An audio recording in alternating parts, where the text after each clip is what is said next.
Okay, so we're going to sew a 6-pointed star. I've already cut the pieces out. This is from my Linen Sisters quilt, and I've cut 3 of, this one is called Feather Meadow, and 3 of the Theo. So we've got the contrast with the light and dark, and that gives us a little bit of movement in the quilt, which is good. So if you want to know more about how I do my fabric prep, there's a few blog posts that you can go and read on my website. Basically, I use my templates with the seam allowance attached and put a bit of tape across the back, cut strips of fabric and with my rotary cutter, and then cross cut with the rotary cutter again to get my shapes. Then take the seam allowance off and use this as the basis to draw my lines onto the back of the fabric. So I do this on a sandpaper board and just with an ordinary mechanical pencil. And when you're marking your lines, just make sure that you've got the end points marked really well first, and then draw your lines in between, because sometimes, especially with the linen, the fabric can drag even when it's on the sandpaper board, but that just makes sure that your end points are in the right place, which is really important. Okay, so let's pin. So we're just grabbing 2 pieces, and we'll pin the end points first through there.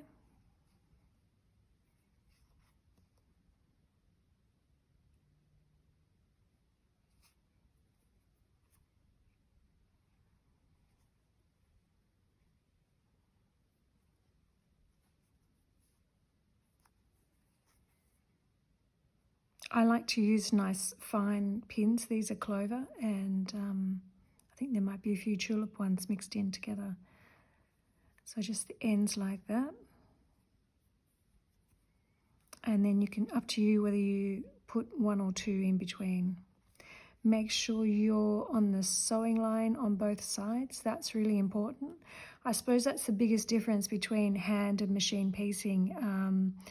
Machine piecing, it's all about matching the edges of your fabric, but here it's all about making sure the sewing line is in line both sides. Okay, so we've got first one pinned, and I like to use nice fine needles, and I've lost my needle. Where is it? Here it is. I also use filigree thread. I find it's really easy to thread. First go, how about that? And it is French gloving thread, so it's got a bit of body to it, I suppose, for want of a better word. It doesn't knot. It is easy to thread, and your stitches kind of melt into the fabric with the Liberty Lawn and the linen, so I really like that. Okay, so I need to do I've already done a knot. I'll show you how to do that. Hold your needle up at the eye and put the end of the thread at the eye and hold it and wrap around maybe 4 times, 3 or 4 times, and then pull that down the length of the thread and you get a really nice knot. I'll do that again for you if you like. Hold the needle at the eye, just there. Put the end of your thread at the eye as well, wrap around 3 or 4 times, and then pull down the length of the thread. And you get a really nice knot. It's not too bulky, but it holds well. So we're going to just basically sew a running stitch, and the idea is to make sure that as we sew our line, our sewing is staying on the sewing lines that we've marked on both sides. So always start in maybe a couple of stitches in from the end. I like to think of it as future-proofing my quilt.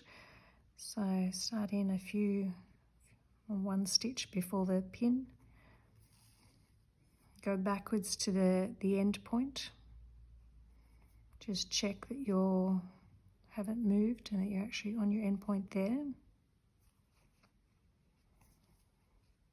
And then when you've done that back stitch, you can then go forward. So it's just a matter of, I'll go a bit closer for you to see, just a matter of doing a running stitch. Maybe pick up 2 or 3 threads at a time. And then check on the back. Yep, we're on our sewing line, that's okay. Take that out.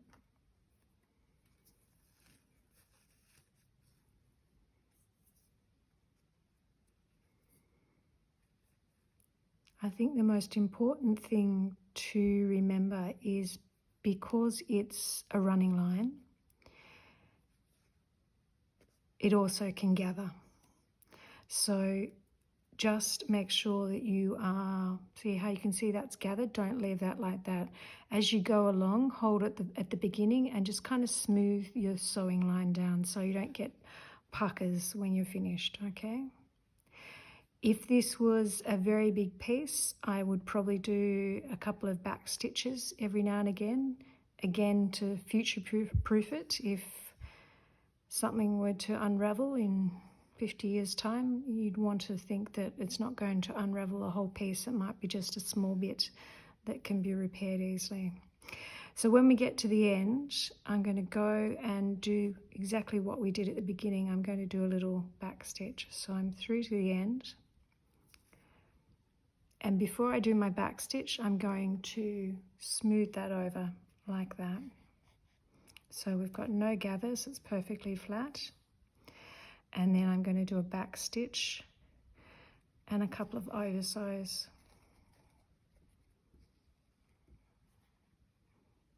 Without getting your knot, your fabric in a knot.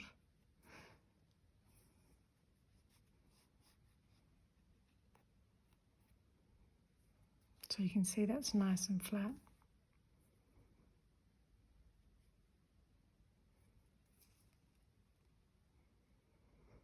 Okay, so that's our first piece sewn.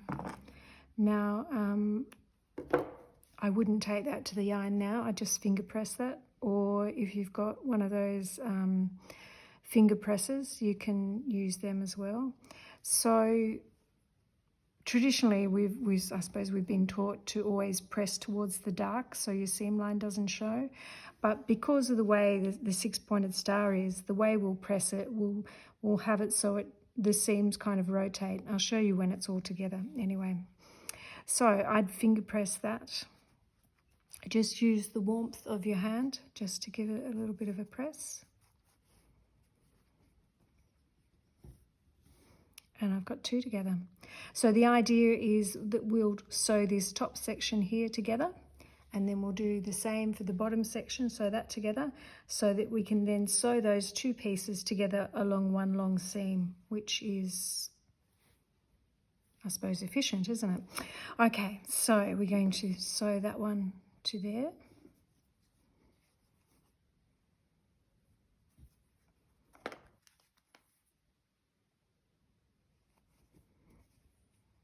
Match our end points in.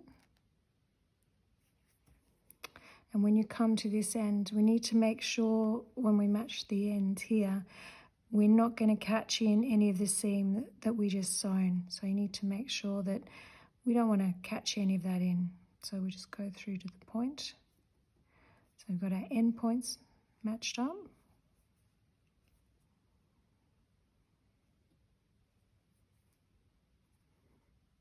Again, we'll put another couple of pins in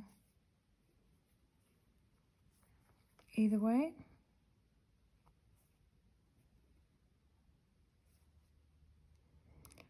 Sometimes you have to fiddle a little bit to get it in the right spot. And you can see here my seam allowance aren't exactly the same. I think the white one was the edge of the fabric, so I didn't trim it exact. So, but you don't have to worry about that like with machine sewing. The important thing is this seam line that we've marked on both sides, or sewing line, I suppose. Again, do a knot. Remember the eye is up here and the end of the thread goes to the eye. Wrap around 3 or 4 times and pull down the length of your thread. Okay.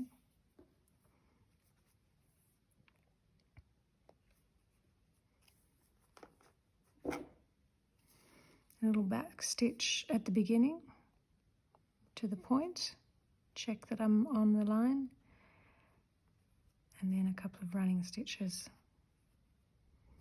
You don't have to take that many running stitches, you can just do 2 if you want to start off with, it's up to you. You'll get into a rhythm.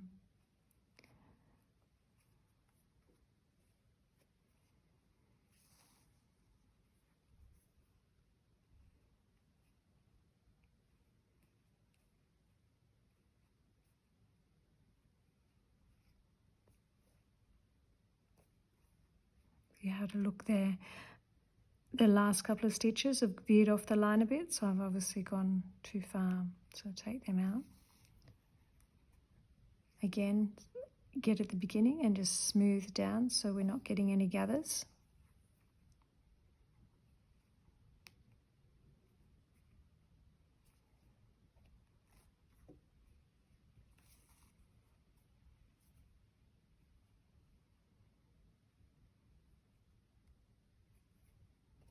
And then when we get to the end, we're going to do a back stitch. Again, smooth, it will gather as you go, smooth that down. Go through the end point, go closer so you can see. Go through the end point and make sure it's there, and just make sure that you haven't caught any of this seam in, okay? And we'll do a smooth and a back stitch.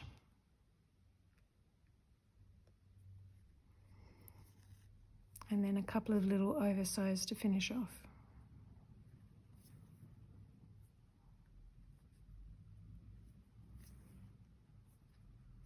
Okay.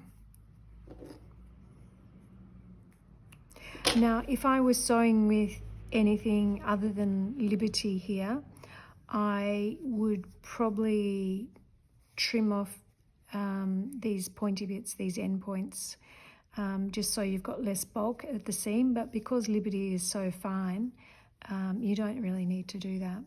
Okay, so we've got our first half of our star done. Okay, and I've just finger pressed that. So we'll sew our second half of the star together in exactly the same way, but I might speed it up for you.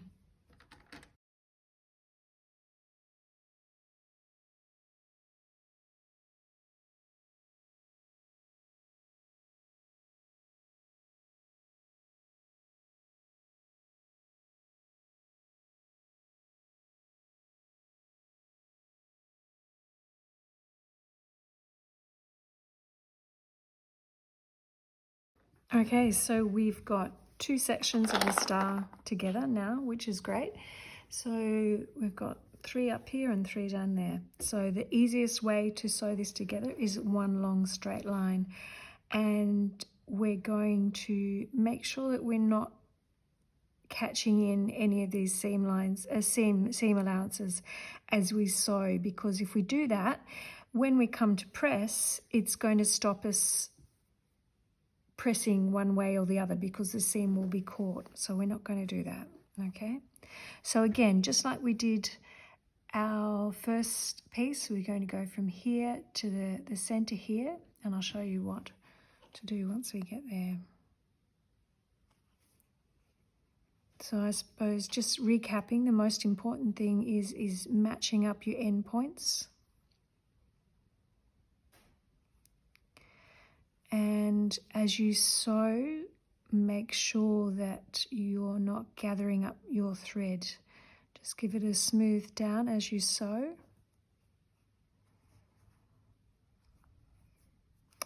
And if you can have a look here, I've made sure that that seam allowance is free, and then that seam allowance there is free, okay?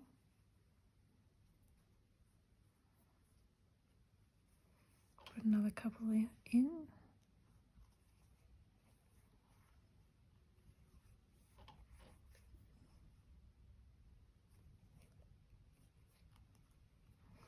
So we'll just do that first section first.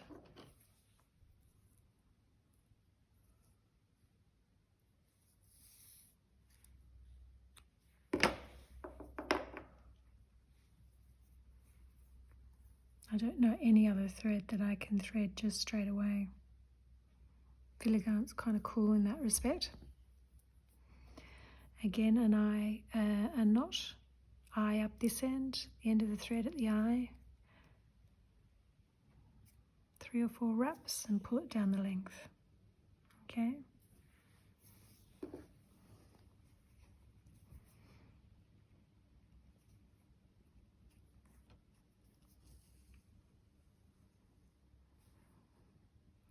I suppose what the good thing is about this Linen Sisters quilt is with these 6-pointed stars, you know, to start off with, before you actually start setting it into the linen, you're basically just choosing 2 fabrics for each star, although I think some of them I might have more. If I didn't quite have enough of one fabric, I might have mixed it up a bit more. But just to choose 2 fabrics and make a whole bunch of stars basically. So if you're on holidays, it's perfect. You don't have to think about layout. You've, you know, probably done a fabric pull or put together your base palette of what you want to sew first. And then, you know, as things evolve, you add other fabrics to it, make it more interesting. Just again, pull your sewing down so it doesn't gather.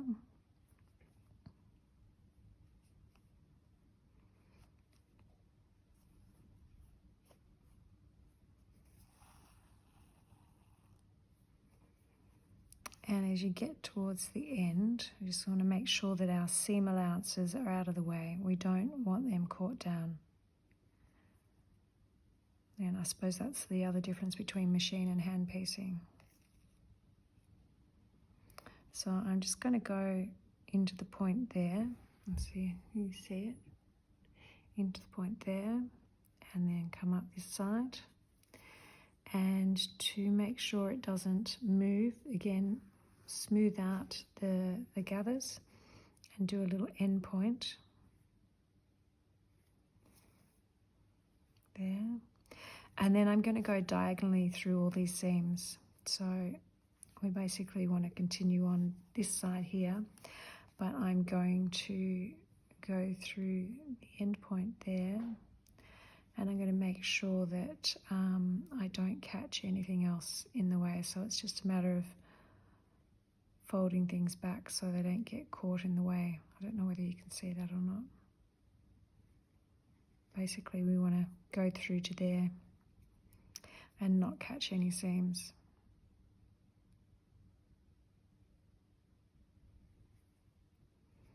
Come through there, and then you can see that you can go through to that next one over here. Okay, so we're through to the other side.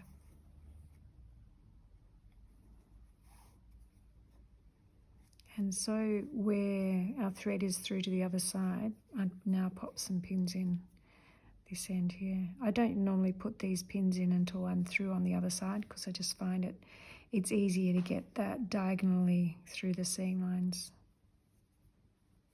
or seam allowances, sorry. Make sure your sewing line is matched up on both sides. And that's something you really need to check when you first start sewing this second bit, because of all these seam lines and the movement, and that can be a bit wobbly. So we're on the other side, so I'm going to do a back stitch.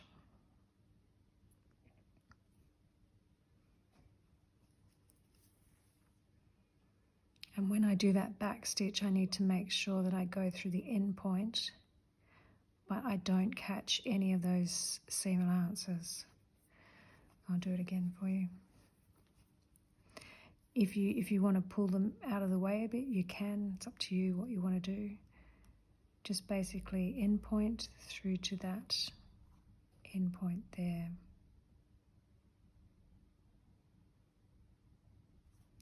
And just make sure that we haven't caught any seams in it, and which we haven't, so that's good.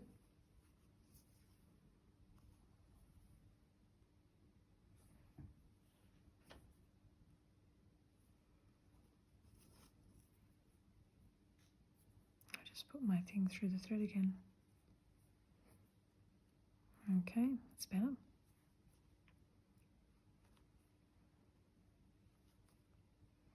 don't know whether you can see while I'm rocking the stitches along. It is just basically a running stitch, which is really easy, but I suppose I'm using my finger underneath and my thumb on the top to make it rock back down again. So I sort of squeeze the needle up beside my thumbnail to make a stitch, and just do that a few times.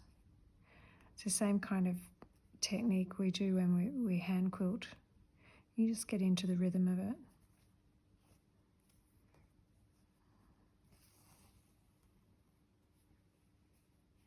Smooth out again.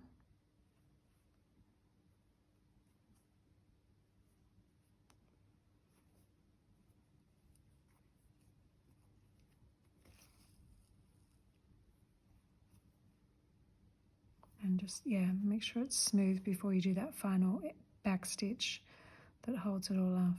Sort of a back stitch and a couple of oversews.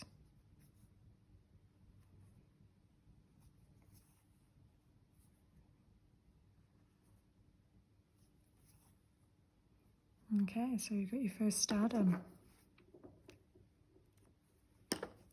So if you want, you can trim these little points here. It's up to you. I find with the Liberty they don't really get in the way. There's not really a lump. If you're using heavier fabric, I probably would trim them. So we've got our first star. So you can finger press it, or you can take it to the iron. It's up to you. I'd probably finger press it first, and then obviously make a whole heap of stars, and then just have a time where you just go to the iron and press a whole heap of stars. So that's kind of cool. Now, when you're pressing with the iron, I find it easier to make these things nests. I think I might have done it on here. No, I haven't. Okay, so you can just use your iron to go around, and basically your seams just nest like that. I'd probably do it with my fingers. I'm not near the iron, so there you go. And that kind of sits down fat. So you can basically make your seam allowances go round and give it a flatten out here, and that will give you a nice flat center of your star once that's pressed with the iron. So that's your first 6-pointed star.